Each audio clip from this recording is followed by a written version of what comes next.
Y es momento de dejar por unos instantes nada más la realidad de la ciudad de Santa Fe, de la capital de la provincia, para conocer qué pasa en el mundo, en este caso en Brasil, que se sacude por las determinaciones de su presidente Jair Bolsonaro. Le vamos a agradecer a nuestro analista político Juan Pablo Julier, quien forma parte de la Universidad Católica de Santa Fe en lo que es este análisis, ¿no?, de la política internacional. Juan Pablo, ¿cómo estás? Bienvenido, buena mañana.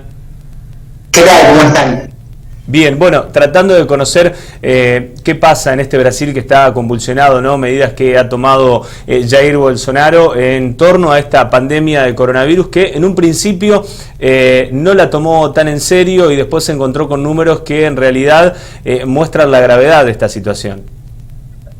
Sí, y también un poco con una dificultad política en el gabinete de muchas voces que por ahí no lo acompañan en la decisión, algo que también en este contexto es extraño, porque hay que tener en cuenta que la mayoría de los líderes del mundo, digamos, han tenido un efecto positivo por la pandemia, que es algo que suele suceder ante estos escenarios por ahí de desastres naturales o de catástrofes, que las personas de alguna manera tengan la posibilidad de encolumnarse atrás de un líder y seguirlo. Bueno, en el caso de Bolsonaro esto no se está dando, de hecho los niveles de aprobación de él están bastante bajos, y a diferencia de lo que ha pasado con otros de la región, han bajado, de hecho no subió nada.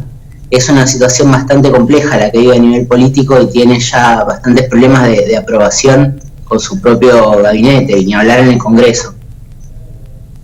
Otras medidas que también ha tomado Bolsonaro tienen que ver con esta asistencia a las familias más necesitadas, pero ¿cómo va a perjudicar estas decisiones que ha tomado, tal vez erróneas en un primer momento, Bolsonaro, a la actualidad de Brasil, que hoy es muy compleja, atravesada de punta a punta por el coronavirus? Sí, es un tema que de alguna manera se está accionando tarde. El tiempo es lo vital en estos contextos. La mayoría de los países que han dejado pasar mucho tiempo y tienen consecuencias más severas. Lo que de alguna manera está haciendo ahora Bolsonaro es, bueno, tomar un poco el guante de lo que le dijo la opinión pública, sacar un plan de medidas para las familias más necesitadas, pero de alguna manera todavía está bastante reticente al tema de lo que es el aislamiento social. Tiene enfrentamiento con varios gobernadores que sí lo han impuesto en sus estados, que de alguna manera son los que en Brasil han tomado la posta de el enfrentamiento a la pandemia. Entonces esto genera una situación que, al menos, bueno, para nuestro país, que dentro de todo está bastante más organizado y coordinado a nivel nacional, todo lo que es las medidas, bueno, en Brasil es exactamente lo contrario. O sea, cada estado finalmente ha hecho lo que pudo, y ahora recién desde la nación Bolsonaro está de alguna manera sacando estas medidas para la gente más necesitada, pero todavía falta ver, digamos, algún otro tipo de coordinación a nivel salud, a nivel logístico. De eso nada todavía. De ser reticente a lo que es la cuarentena, ¿tiene que ver con tal vez mantener la economía del país?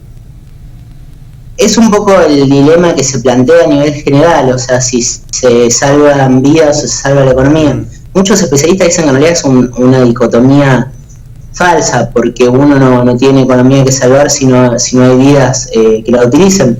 Pero en realidad yo creo más que en el caso de Bolsonaro es una cuestión ideológica.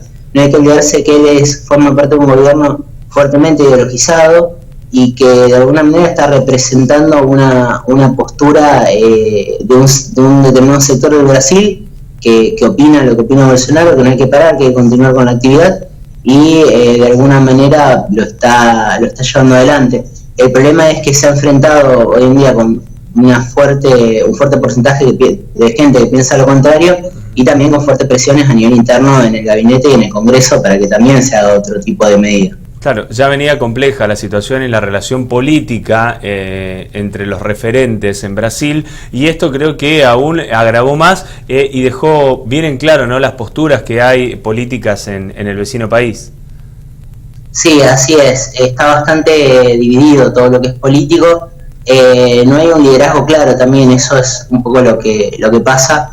No creo que esto baste, ¿no es cierto?, para eliminar la carrera política de Bolsonaro, ni mucho menos, sino que simplemente es un cortocircuito importante en el que vamos a ver cómo el presidente va a ir haciendo un recalculando, diríamos, lentamente a partir de los resultados que se vayan dando de acá a futuro. Brasil está muy afectado por la pandemia de COVID-19 y de alguna manera va a haber bastante tiempo a futuro en el que va a ser necesaria la actividad política, el liderazgo político, mejor dicho. Y hay que ver, bueno, dentro de Brasil, quién canaliza eso. ¿Era de esperar, Juan Pablo, una acción como las que ha tomado Bolsonaro desde el momento que comenzó esta pandemia del coronavirus, hablando de sus decisiones políticas?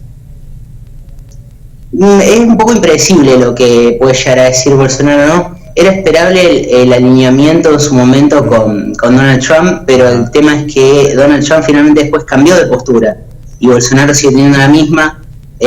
Así que por ese lado, digamos, es un poco una teoría que falla. Creo que como es él y por las características de su gobierno, era un poco esperable que no sea particularmente dado quizás a un aislamiento total o a un corte total económicamente hablando, pero sí es probable que de alguna manera, o se esperaba de alguna manera algún tipo de restricción o algo por el estilo.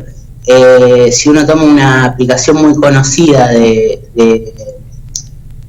gestión de vuelos, en realidad de revisión de vuelos, de chequeo de vuelos, va a ver que entre Estados Unidos y Brasil es de los pocos vuelos comerciales que siguen vigentes hoy en día.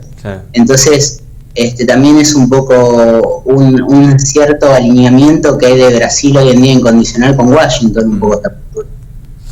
Juan Pablo, muchísimas gracias, como siempre tan claro para hacernos comprender lo que es la política internacional, lo que ocurre en el mundo. Un abrazo. Gracias a ustedes, otro grande. Ahí está.